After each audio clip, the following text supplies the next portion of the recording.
안녕하세요, 김 부장입니다. 오늘은 그 전세계약 시 중요한 포인트 몇 가지 알려드리려고 하는데요. 학생, 사회초년생, 신혼부부 처음 계약하시는 분들에게 도움이 되니까요, 끝까지 시청 바라겠습니다. 계약 시 중요한 포인트 몇 가지 짚고 넘어갈 건데요. 첫 번째로는 소유자 확인입니다. 매우 중요한데요. 등기권리증, 등기부 등본 꼭 확인하셔서 소유자와 계약하시고요. 대리인이 계약하는 경우가 있어요. 그러한 경우에는 위임장, 인감도장, 인감증명서 꼭 확인하셔서 소유자와 반드시 계약하시기 바라겠습니다. 두 번째로는 등기부 등본 확인입니다. 을구 보시면 용자가 있는지 없는지, 있다면 얼마가 있는지 꼭 확인하셔야 되고요. 각구 쪽 보시면은 가처분, 가압류, 가등기 이러한 제한 권리들이 들어와 있는지 꼭 확인하셔서 계약하시기 바라겠습니다. 세 번째로는 계약 당사자인 소유자에게 입금이 돼야 되는데요. 계약금, 중도금, 잔금, 소유자 계좌로 꼭 입금하시기 바라겠습니다. 네 번째로는 전입신고 하시고 확정일자 꼭 받으세요. 보통 잔금날 이사들 하시잖아요. 그러니까 이사 때문에 바쁘다고 미루시면 안 돼요. 그날 바로 당일날 전입신고도 하시고 확정일자도 꼭 받으시기 바랍니다. 이번에는 보통 일반적으로 전세 계약 또는 월세 계약 하실 때 여러 가지 상황들이 있거든요. 그 여러 가지 상황들 중에 가장 흔한 세 가지 경우 이렇게 예를 들어서 제가 설명해 드릴 건데요. 첫 번째로는 용자가 없는 상태에서의 계약인데요. 계약 시에 등기부 등본 떼서 용자가 없는 거 확인하시고 다들 계약 진행들 하시잖아요. 잔금 때도 꼭 등기부 등본 떼서 꼭 용자가 없는 거 확인하시고 진행하시기 바랍니다. 실제로 어떤 경우가 있었냐면 저희 쪽은 전세를 이제 구하러 오신 손님이시고 상대방 부동산은 이제 물건지 부동산이었거든요.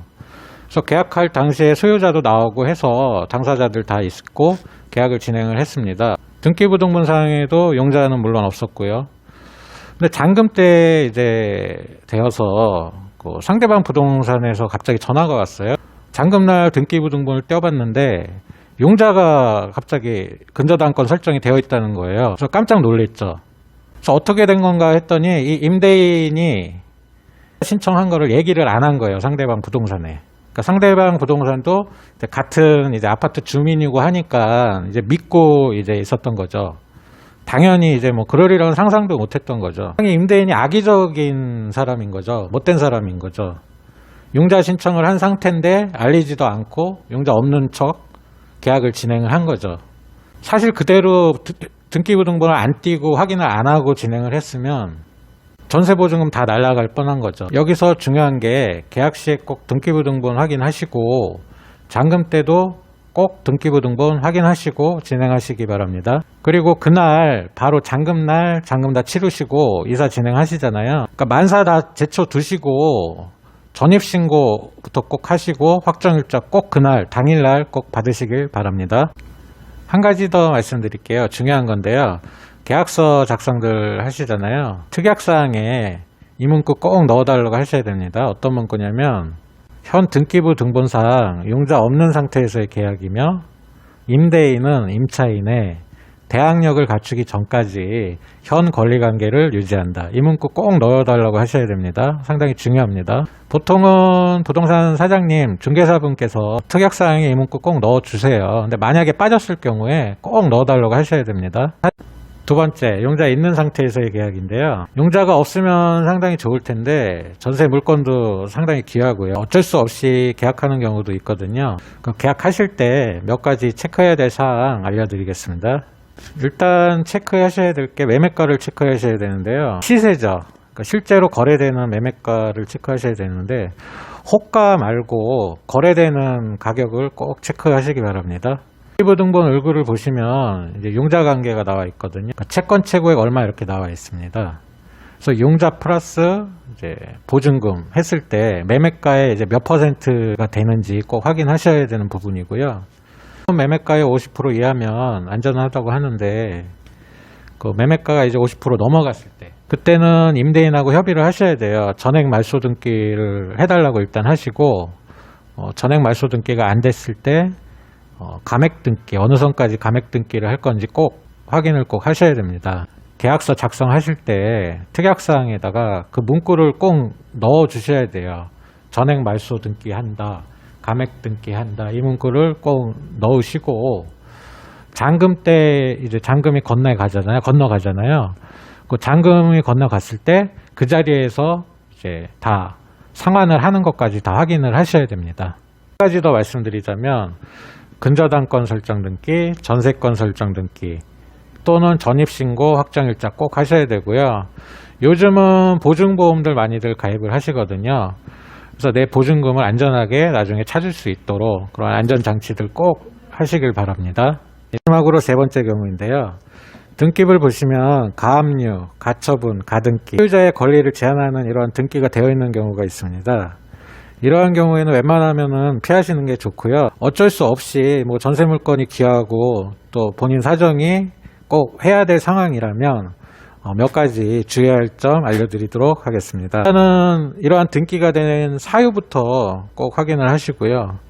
그래서 보통은 이제 세금을 안 냈다거나 세금 체납, 그 다음에 이제 개인 간의 채권 채무 관계, 뭐 이러한 문제들인데 완벽하게 이제 해소되는 조건으로, 완벽하게 없애는 조건으로 이제 계약을 꼭 진행을 하셔야 되고요. 가등기 같은 경우는 이제 소유자가 이제 바뀔 수 있는 거거든요.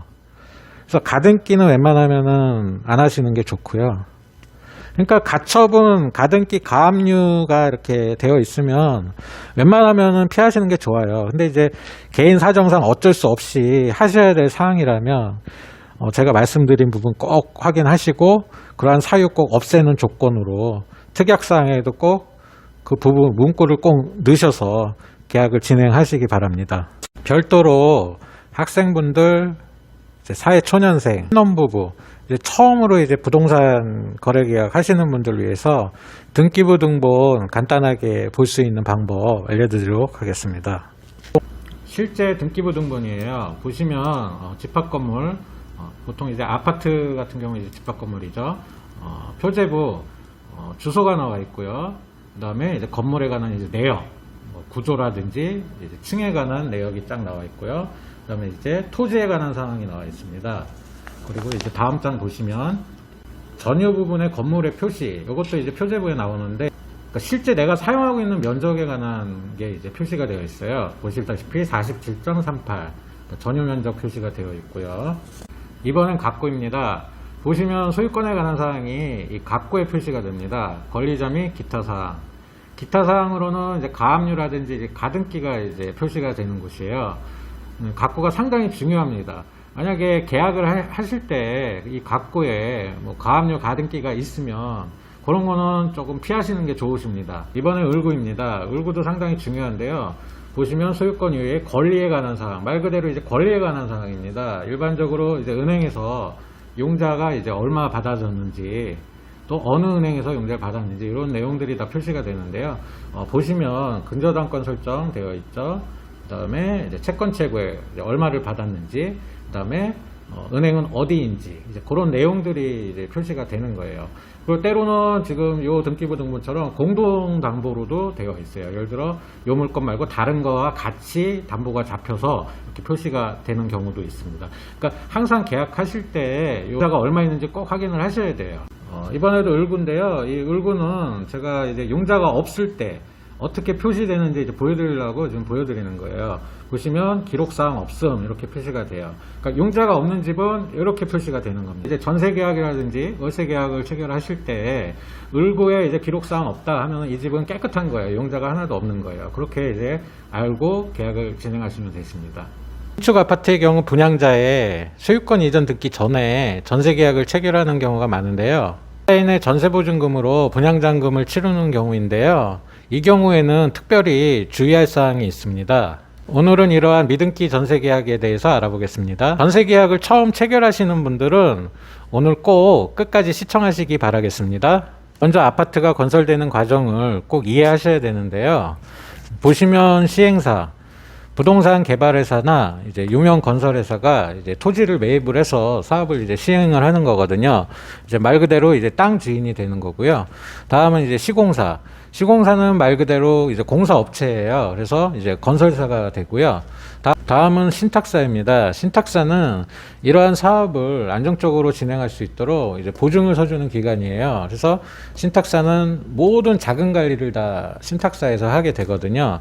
계약금이라든지 뭐 중도금이라든지 잔금이라든지 신탁사 계좌로 다 입금하도록 되어 있고요. 보통은 은행에서도 신탁사가 있는 경우가 있어요. 그래서 은행에서 이 신탁사의 담보로 해서 PF 자금을 사업성을 보고 PF 자금을 일으키는 겁니다. 그래서 이 자금을 바탕으로 이제 건물이 지어지게 되는 거죠. 이러한 시행사, 시공사, 신탁사가 이제 사업 주체가 되어서 이제 공사를 진행을 하게 되는 건데요. 이제 물건을 파는 회사가 있어야 되는데 이제 마케팅이라고 하죠.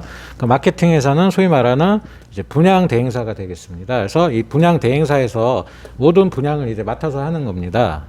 이렇게 사업이 진행이 되어서 이제 건물이 완성이 되면 준공검사를 받습니다. 소위 말하면 준공이 떨어졌다는 표현을 쓰잖아요. 그래서 준공검사를 받고 사용 승인이 나오면 이제 입주를 시작을 하는 겁니다.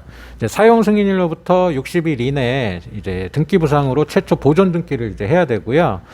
사용 승인일로부터 시행사에서 이제 입주 지정일을 정해요. 보통은 한 달 또는 이제 2달 정도 기간을 주는데 이 기간 내에 이제 분양계약자분들은 이제 잔금을 내고 소유권 이전 등기를 다 해야 됩니다. 말하는 미등기 전세계약은 바로 이 구간에서 이루어지는 전세계약인데요. 최초 보존 등기 전이나 아니면 이제 소유권 이전 등기 전에 이제 전세계약을 이때 이제 체결을 하게 되는 겁니다. 이때 전세계약 체결들을 많이들 하시는데요. 특별히 주의할 사항이 상당히 많습니다. 그래서 제가 정리해서 올려드리도록 하겠습니다. 첫 번째로는 분양계약자와 계약을 하는데요. 실제 분양계약자인지 확인을 하셔야 됩니다.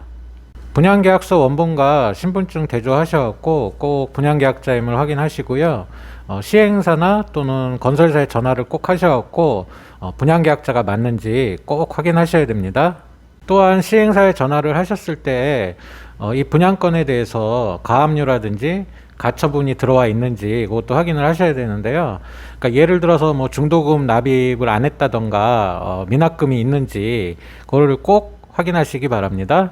참고로 분양권 전매 제한이 없는 지역에서는 분양권 거래 자체가 많거든요. 그래서 분양계약서를 보실 때 뒷면을 보시면 권리 양도 양수란이 있습니다. 거기를 꼭 확인하시기 바랍니다. 또한 사정상 대리 계약하는 경우도 있거든요. 그러니까 될 수 있으면 본인하고 계약을 하도록 하고요. 도저히 사정상 대리로 해야 되는 경우라면 위임장, 인감증명서, 인감도장 꼭 확인하시기 바랍니다. 두 번째입니다. 분양계약자 본인 명의로 된 입금계좌로 입금을 하셔야 됩니다. 참고로 전세자금 대출 시 은행에서 분양계약자, 즉 임대인 계좌로 된 통장 사본을 제출하도록 하고 있습니다. 세 번째입니다. 계약서 작성하시고 미리 전입신고, 확정일자 받으실 수 있거든요. 또한 은행에서 미리 받도록 요구를 하거든요. 미리 받으시면 좋습니다. 네 번째입니다. 계약서 작성 시에 특약사항에 꼭 명시되어야 될 사항이 있거든요. 제가 한번 불러드리도록 하겠습니다. 임대인은 임차인의 잔금 지불과 동시에 중도금 대출 상환 말소하고 분양자금 완납 및 소유권 이전 등기해야 한다. 임대인은 임차인에게 잔금일 당일 분양대금 완납 증명서와 선수관리비 완납 영수증을 확인시켜 주어야 한다. 임대인은 임차인의 대항력을 갖추기 전까지 타 권리를 설정하지 않는다. 보통은 중개사분들이 다 넣어 드리는데요. 만약에 빠졌으면 꼭 요구하셔갖고 넣어달라고 하셔야 됩니다. 또한 잔금 당일날 법무사가 오거든요. 그래서 분양대금 완납 증명서랑 소유권 이전 등기에 필요한 서류 다 받아갖고 이제 처리를 다 해드립니다. 세대수가 많은 경우에는 법무사가 일괄로 묶어서 등기 접수를 하거나 아니면 개별로 등기 접수를 하는데 등기 완료되는 시점은 조금 차이가 있을 수 있습니다. 이렇게 해서 등기가 완료가 되면 등기부 등본 꼭 확인시켜 달라고 하셔야 됩니다. 다섯 번째입니다. 계약일과 잔금일은 꼭 평일날 하셔야 됩니다. 공휴일날로 하시면 확인할 수가 없습니다. 분양계약자 확인을 하셔야 되는데 시행사가 쉬거나 은행 대출관계를 확인을 하셔야 되는데 은행도 쉬거나 도저히 확인할 길이 없습니다. 그래서 반드시 계약이나 잔금일은 평일날 하시기 바랍니다. 여섯 번째입니다. 안전장치를 하셔야 되는데요. 미리 전입신고 확정일자를 만약에 못 받으셨다면 잔금일 당일날 꼭 전입신고 확정일자 꼭 받으시기 바랍니다. 그리고 이제 근저당권 설정, 전세권 설정 또는 전세보증금 반환, 보증보험이란 제도가 있으니까 안전장치들 꼭 하시기 바랍니다. 일곱 번째입니다. 전세보증금으로도 분양대금이 다 완납이 안 되는 경우도 있어서 추가 대출을 받는 경우가 있거든요. 가능하면 이런 물건을 좀 피하시는 게 좋은데 물건이 너무 귀하다 보니까 꼭 하셔야 될 상황이라면 전세보증금 플러스 융자 딱 했을 때 시세의 한 70% 이내에 들어오는지 꼭 확인하셔야 됩니다. 지금까지 미등기 전세계약에 대해서 주의할 사항 몇 가지 알려드렸습니다. 오늘은 전세계약 여러가지 유형들 중에서 다가구 원룸주택 전세계약 시 주의할 사항에 대해서 알아보겠습니다. 간혹 뉴스를 통해서 전세사고, 전세사기 기사를 접하게 됩니다. 이러한 전세사고 유형들 중에서 다가구 원룸주택 사고 비율이 은근히 높습니다. 특히나 부동산을 처음 접하게 되는 사회초년생, 학생분들의 피해가 상당히 큽니다. 그래서 오늘 제가 다가구 주택 전세계약 시 주의할 사항, 기본적으로 확인해야 할 사항에 대해 여러분들에게 알려드리겠습니다.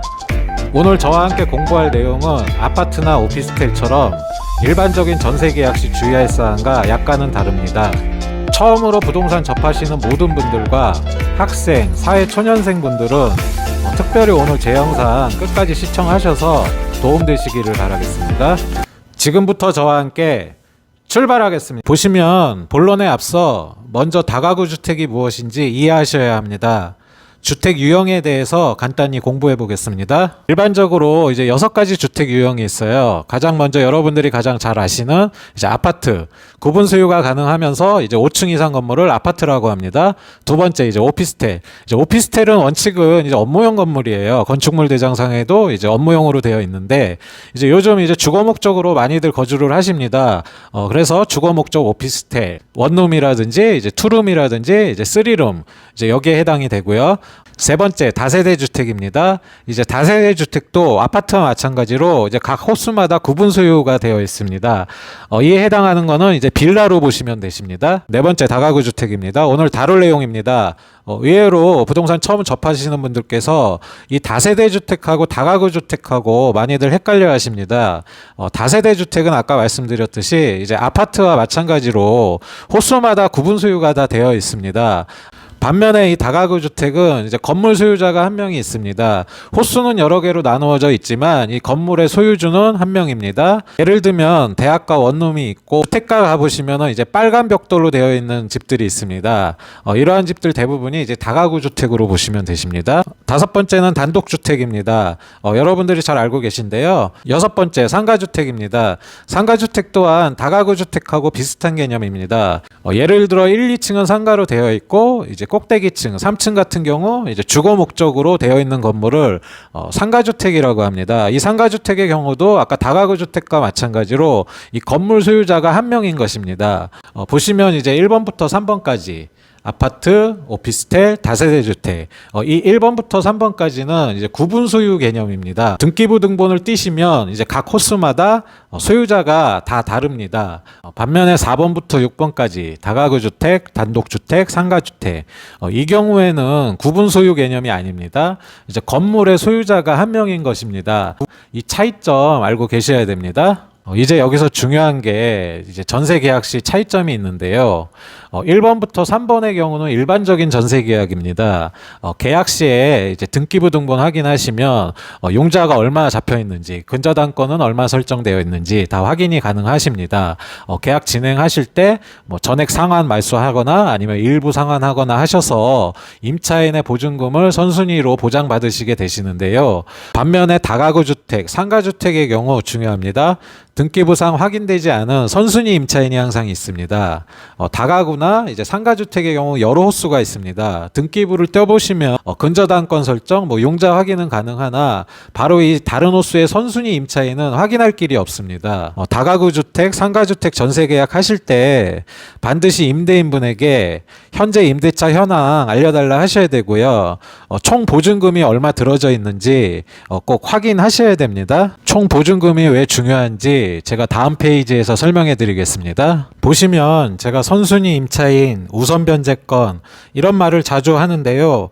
처음 접하시는 분들은 아마 이해가 안 되실 겁니다. 간단히 설명해 드리겠습니다. 보시겠습니다. 경매시 배당순위.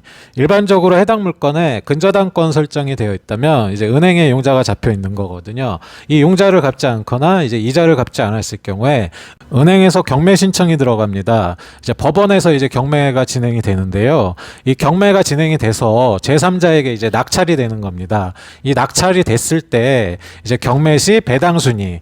배당순위라 해서 이제 0순위부터 7순위까지 있습니다. 이 순서대로 이제 그 낙찰대금에서 차례대로 이제 빠져나가는 겁니다.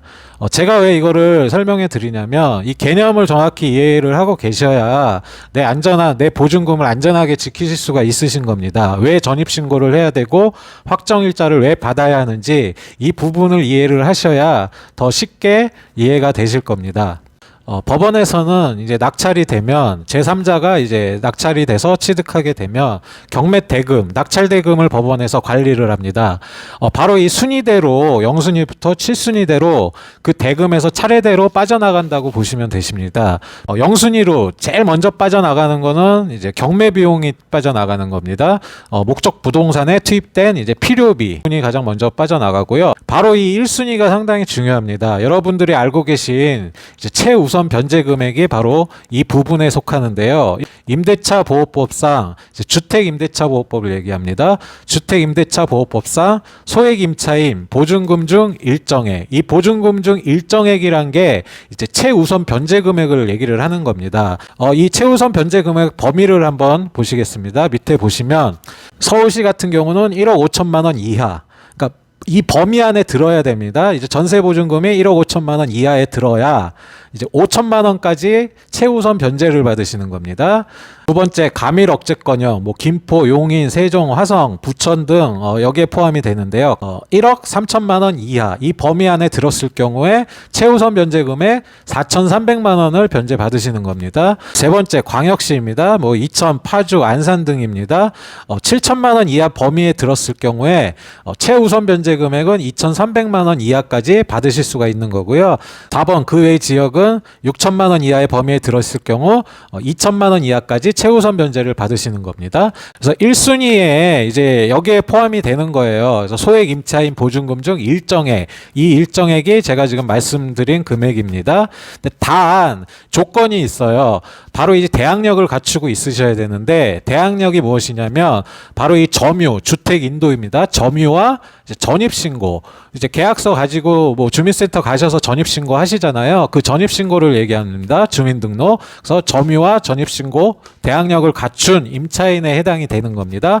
그래서 항상 전입신고 꼭 하라고 말씀을 드리는 거예요. 이번엔 3순위입니다. 3순위도 상당히 중요합니다. 아까 말씀드린 1순위 같은 경우 최우선 변제금에 이제 소액 임차인이 1순위에 들어가고요. 3순위 같은 경우는 이제 일반 임차인입니다. 우선 변제권이 있는 일반 임차인인데 확정일자부 임차인의 보증금 대항력권, 이제 대항력을 얘기하는 겁니다. 점유와 전입신고, 대항력을 갖춘 임차인이 계약서상에 이제 확정일자를 받으면 이게 이제 우선 변제권이라고 해요. 그래서 우선 변제권이 있는 임차인이 3순위에 들어가는 겁니다. 3순위에 또 다른 게 어떤 게 있나 보겠습니다. 전세권, 근저당권 등 담보물권에 의한 채권, 당해세의 조세, 국세, 지방세 등 바로 이 3순위 내에서 날짜 순서대로 배당금이 빠지는 겁니다. 그렇기 때문에 제가 항상 강조드리는 게 전입신고 꼭 하시고 하실 때 확정일자 꼭 받으시라고 말씀드리는 겁니다. 바로 이 3순위 내에서 날짜를 다투기 때문에 선순위 보장받기 위해서 제가 말씀드리는 겁니다. 나머지는 이제 4순위 뭐 일반 임금 채권, 5순위 담보물권보다 늦은 조세 채권, 6순위 뭐 의료보험료, 국민연금보험, 7순위는 일반 채권, 확정일자 없는 임차권, 7순위는 거의 뭐 해당 사항이 없으세요. 이거는 뭐 아무런 조치를 취하지 않은 그냥 임차권이고 일반 채권입니다. 여기까지는 가지도 않습니다. 우리에게 중요한 건 바로 이 1순위 최우선 변제 금액이 얼마인지 아까 말씀드렸죠. 뭐 5천만 원 이하, 뭐 4,300만 원 이하 이 최우선 변제금이 이제 1순위에 해당이 됩니다. 또한 이 3순위 이제 확정일자를 갖춘 우선 변제권 이 3순위에 해당이 되거든요. 꼭 이 부분 이해하셔서 꼭 체크하시기 바랍니다. 제가 항상 강조해 드리는 시세 파악을 해야 된다. 실제 거래되는 시세 파악을 하셔야 되는데 왜 중요한지 말씀드리겠습니다. 경매가 진행이 돼서 이제 낙찰이 되면 보통 이제 시세의 몇 프로 이제 낙찰 비율이라고 합니다. 그 낙찰 비율이 상당히 중요한데 일반적으로 이제 다가구 주택 같은 경우는 60%에서 70% 보통은 이제 70%까지 보시면 되시는데 시세의 70% 선에서 이제 낙찰이 돼요. 이제 그 비용 내에서 이 순서대로 이제 금액이 빠져나가는 겁니다. 그러하기 때문에 이제 1순위 최우선 변제금액, 그다음에 우선 변제권 3순위 이 순위 안에 들어서 이제 서로 날짜를 다투시게 되는 겁니다. 그러하기 때문에 이걸 꼭 이해를 하셔야 되는 건데요. 물론 인기가 많은 물건의 경우 100% 가까이 나오는 경우도 있고 이제 인기 많은 아파트의 경우 100% 넘는 경우도 있습니다. 뭐 120%, 뭐 130%에 낙찰되기도 하는데 일반적인 다가구 주택의 경우는 이제 70% 선에서 낙찰된다고 보시면 되십니다. 여기서 중요한 것이 이제 아파트, 오피스텔, 빌라 등 구분 소유인 경우 나 말고 다른 선순위 임차인은 거의 없습니다. 등기부상 계약하실 때 근저당권 설정, 뭐 전세권 설정 확인 다 가능하셔서 내 순위만 보존이 되면 이제 보증금 보호를 하실 수가 있으신데요. 반면 다가구 주택의 경우 등기부상으로 이제 용자 확인은 가능하나 이제 선순위 임차인 보증금이 얼마 들어 있는지는 확인할 수가 없습니다. 그러하기 때문에 항상 계약 전에 임대인분한테 현재 임대차 현황 꼭 알려달라 하셔야 되고요. 총 보증금의 합이 얼마인지 얼마 들어져 있는지 꼭 물어보셔야 됩니다. 선순위 임차인 보증금 빠져나가고 내 보증금 보호받을 수 있는지 꼭 따져보셔야 됩니다. 그래서 제가 이 경매시 배당순위 설명해 드렸고요. 시세 파악 꼭 하시라고 말씀드리는 겁니다. 이번엔 본론으로 들어가서 다가구 상가주택 전세계약 시 주의사항 알아보겠습니다. 가장 먼저 첫 번째로 이제 주택 실거래되는 매매 시세를 꼭 체크하셔야 됩니다. 시세 대비 이제 용자 등기부 등본 보시고 용자 체크하시고 선순위 임차인 총 보증금이 얼마가 있는지 본인의 보증금 포함해서입니다. 총 보증금도 파악을 하셔서 이제 용자 플러스 총 보증금을 했을 때 총 임대가 비율 시세 대비 이제 총 임대가가 어느 정도 선인지 꼭 파악하시기 바랍니다. 보통은 이제 60%에서 70% 정도 들어오면 안전하다고 보시면 되십니다. 확인하는 방법으로는 이제 국토부 실거래가 확인 가능하시고요. 물건지 인근 부동산 몇 군데 꼭 들르셔서 시세 파악 꼭 하시기 바랍니다. 계약 시 이제 임대인과 공인중개사분에게 이제 요청을 하셔야 됩니다. 선순위 보증금의 합이 얼마인지 임대차 현황은 어떻게 되는지 꼭 요청하셔서 확인 꼭 하시기 바랍니다. 두 번째입니다. 전세 물건이 귀한지 많은지 전세가 또 잘 나가는지 꼭 파악을 하셔야 됩니다. 나중에 이제 만기가 돼서 전세가 잘 빠질지 예측을 하셔야 되는데요. 공급 상황 꼭 체크하셔서 이러한 부분 꼭 체크하시기 바랍니다. 세 번째입니다. 계약 시 잔금 시 등기부 등본 확인. 계약하시기 전에 항상 등기부 등본 떼보시고 확인하시고 또한 이제 잔금 치르시기 전에 등기부 확인하시고 잔금 치르시기 바랍니다. 첫 번째, 용자 없는 상태에서의 계약입니다. 임대인은 임차인의 대항력 및 우선 변제권 취득 시까지 형 권리 관계를 유지하며 타 권리를 설정하지 않는다. 참고적으로 저 같은 경우 이제 대항력 및 우선 변제권 취득 시까지 꼭 넣습니다. 예전에는 이제 아파트 전세 중개할 때 일반적으로 이제 잔금 시까지 형 권리 관계를 유지한다 했었는데 중개 사고가 한번 날 뻔했어요. 잔금 때도 등기부 등본 확인해서 이제 사고는 방지를 할 수 있었는데 왜냐하면 이 대항력 취득 시점이 이제 효력 발생 시점이 이제 주택 인도, 점유, 전입 신고 하고 그 2길부터 발생을 합니다. 근저당권 설정 같은 경우는 법원의 이제 접수 시점 당일 효력이 발생을 하거든요. 그러니까 잔금 때 예를 들어서 전입신고하고 근저당권 설정 같이 들어가면 근저당권이 우선순위로 올라가게 됩니다. 그러하기 때문에 이제 임차인이 이제 우선변제권 취득 시까지라는 문구를 저는 꼭 넣어줍니다. 두 번째, 용자 있는 상태에서의 계약입니다. 이제 전액 말소할 건지 일부 상환할 건지 협의하시고요. 그 내용을 상환 말소, 뭐 감액 등기한다, 뭐 이런 내용을 넣으시고, 마찬가지로 대항력 및 우선 변제권 취득 시까지 타권리를 설정하지 않는다. 이러한 문구 꼭 확인하셔서 넣으시기 바랍니다. 마지막으로 네 번째 안전장치에 대해 알아보겠습니다. 첫 번째 전세보증보험 제도입니다. 요즘 전세보증보험 제도 상당히 잘 갖추어져 있습니다. 또한 이제 주택임대사업자인 경우 의무사항입니다. 전세보증보험에 가입을 해야 되는데요. 다만 예외적으로 지역별 최우선 변제 금액 이하일 경우 단 이제 임차인의 동의를 구해야 됩니다. 임차인 동의가 있을 시 가입 안 하실 수 있으십니다.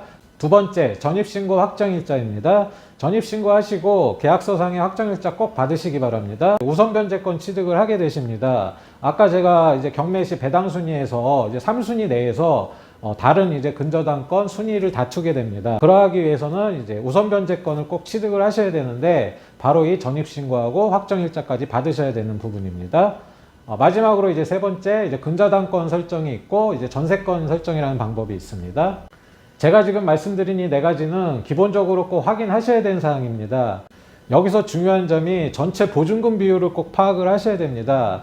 나 말고 다른 임차인, 월세라든지 이제 전세라든지 총 보증금이 얼마인지 꼭 파악을 하셔야 되고요. 융자도 꼭 파악을 하시길 바랍니다. 등기부상 융자가 없다고 해서 안전한 게 아닙니다. 등기부에 표시되지 않은 다른 임차인, 선순위 임차인이 총 보증금이 얼마인지가 가장 중요한 겁니다. 이 부분 꼭 파악하시고 체크하시기 바랍니다.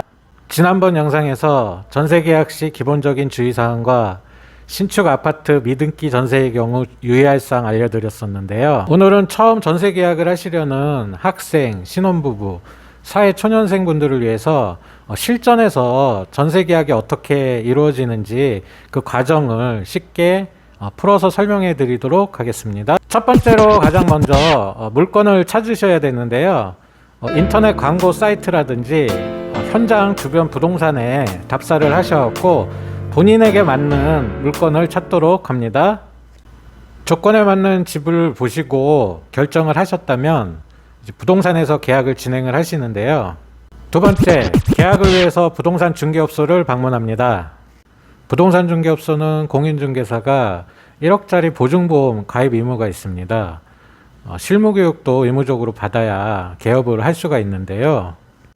또한 임대인과 임차인의 중간자 입장이기 때문에 중개사분 믿고 안전하게 계약하시면 되십니다. 부동산에 오셔서 세 번째로 확인해야 될 사항이 있습니다. 세 번째, 매매가 확인입니다. 먼저 계약하시려는 물건의 실제 거래되는 가격을 꼭 체크하셔야 되는데요.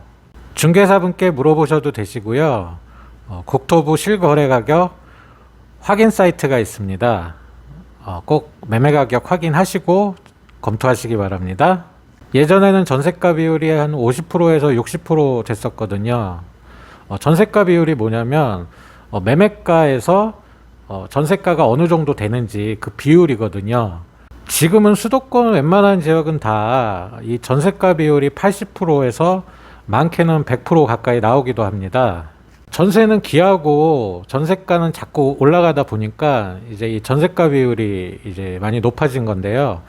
이 경우에는 특별히 나중에 이제 살다가 만기돼서 나가실 때 이 집이 잘 빠져서 내 보증금을 잘 회수를 할 수 있는지를 꼭 검토를 하셔야 됩니다. 예를 들어서 계약하는 집이 나중에 매매가가 계속 오를 가능성이 있는지도 검토하셔야 되고요. 이 지역 내 전세 물건이 나중에 귀할지 아니면 또 많아질지 이런 것도 다 종합적으로 검토를 하셔야 됩니다. 참고적으로 매매가보다 전세가가 과도하게 높게 책정이 되어 있다면 저는 개인적으로 추천은 드리지 않습니다. 소위 말하는 깡통 전세 위험성이 있기 때문에 그러거든요.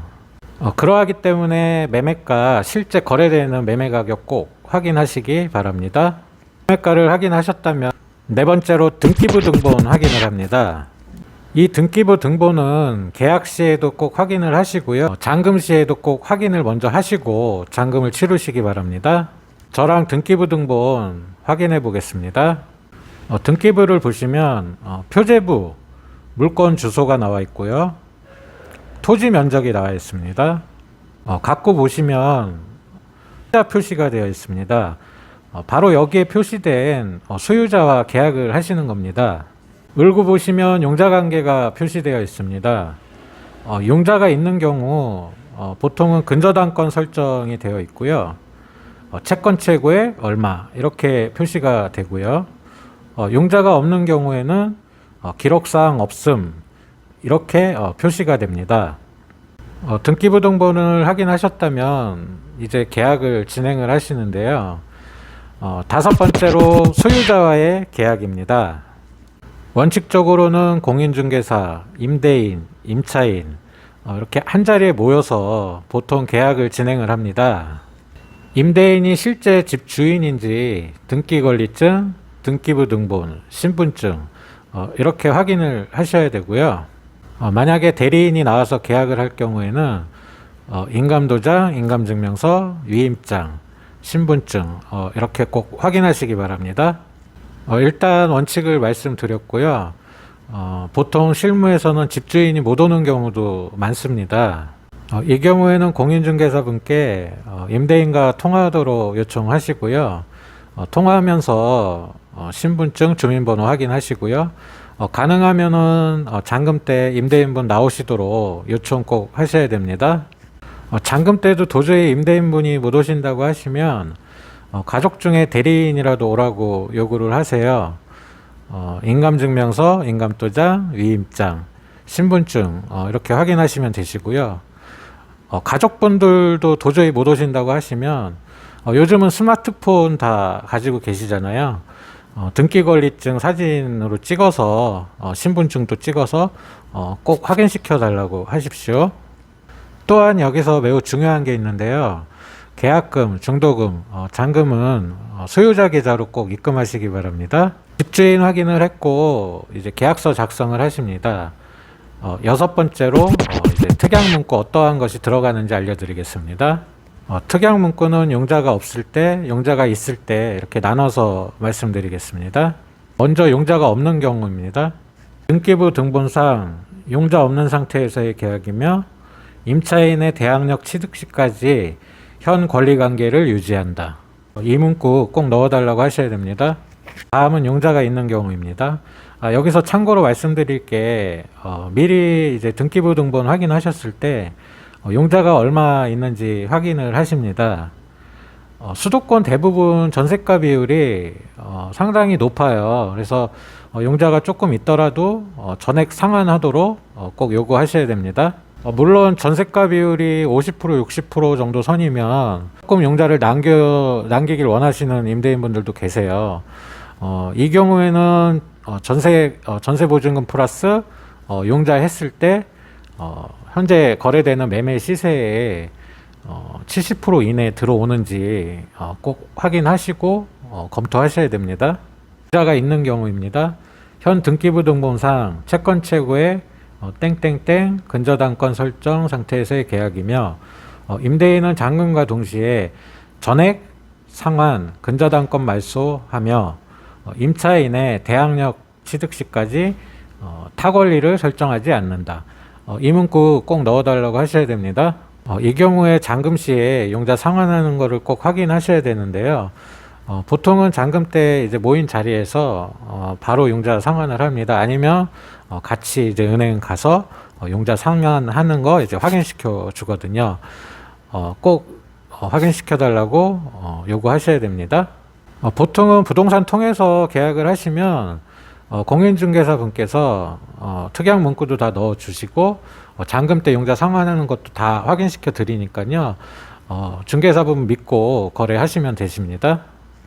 일곱 번째로 잔금 치르시고 안전장치를 꼭 하셔야 되는데요. 보통은 잔금 전에 시설물 체크부터 다 같이 꼼꼼하게 하시고요. 등기부 등본도 한 번 더 확인하셔야 됩니다. 다 잔금을 치르셨으면 주민센터 계약서 꼭 가지고 가셔서 전입신고 확정일자 꼭 받으시기 바랍니다. 참고적으로 전세보증금 보호하는 안전장치가 있는데요. 전세보증금 반환 보증보험, 근저당권 설정, 전세권 설정 이렇게 안전장치 하시는 방법이 있습니다. 마지막으로 8번째로 계약을 다 마치셨으면 챙기셔야 할 서류가 있습니다. 첫 번째로는 계약서 원본, 두 번째는 확인 설명서, 세 번째 영수증, 네 번째는 공제증서. 부동산에서 이제 보험 들어놓은 증서입니다. 이 네 가지 중개사분이 꼭 챙겨 주실 겁니다. 지금까지 전세계약 처음 계약하시는 분들을 위해서 제가 일반적인 전세계약 과정을 설명해 드렸습니다. 안전한 전세계약 되시기를 진심으로 바라겠습니다. 제 영상이 도움이 되셨다면 구독, 좋아요, 알림 설정까지 부탁드리겠습니다.